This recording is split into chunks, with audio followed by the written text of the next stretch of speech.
அமெரிக்க அதிபர் டிரம்பின் 50% வரி குறித்து கேள்வி கேட்க மோடி அரசு தயங்கி வருவதாக தமிழ்நாடு காங்கிரஸ் தலைவர் செல்வ பெருந்தகை விமர்சனம் செய்தார். காஞ்சிபுரம் மாவட்டம் ஸ்ரீபெரும்புதூரில் செய்தியாளர்களை சந்தித்த அவர் மத்திய வெளியுறவு கொள்கை தோல்வியுற்றதை கண்டித்து தமிழ்நாடு முழுவதும் காங்கிரஸ் சார்பில் ஆர்ப்பாட்டம் நடைபெறும் என கூறினார். நமக்கு கொடுக்க வேண்டிய 50 விழுக்காடு ஜிஎஸ்டி உடைய பங்களிப்பு தமிழ்நாட்டு மக்கள் ரத்தமும் வேர்வையும் சிந்தி வரியாக கட்டுகிறார்கள். 18%, 24%, 40% பல விதிகளை ஒன்றிய அரசு மோடி அரசு வைத்திருக்கிறது.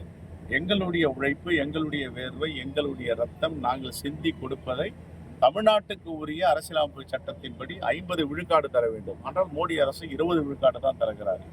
30 விழுக்காடு தமிழ்நாட்டு மக்களை வாக்குகளை திருடுவதற்குள் திருடி விடுகிறார்கள்.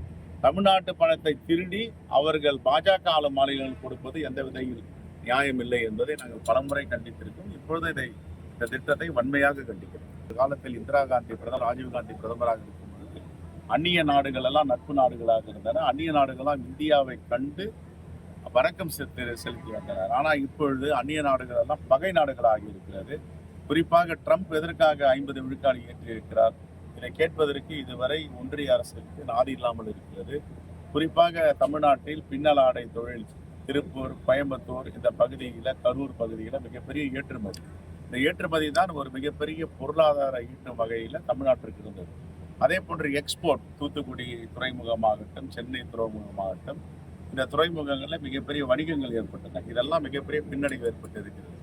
4 ஆண்டுகளாக ஒரு மிகப்பெரிய முன்னேற்றத்தை தமிழ்நாடு சென்றடைந்தது. இப்பொழுது பின்னடைவை ஏற்படுத்துவதற்கு மோடி அரசு எல்லா வேலையும் கையில் எடுத்திருக்கிறது. இதனால் ஒரு மிகப்பெரிய பாதிப்பு வர இருக்கிறது. காங்கிரஸ் கமிட்டியின் சார்பாக எல்லா தலைநகரங்களிலும் இந்த பின்னலாடை தொழில் பாதிப்பை பற்றியும், ஏற்றுமதி பாதிப்பை பற்றியும், வெளியுறவு கொள்கை தோல்வியை பற்றியும் நாங்கள் ஆர்ப்பாட்டம் செய்ய இருக்கிறோம்.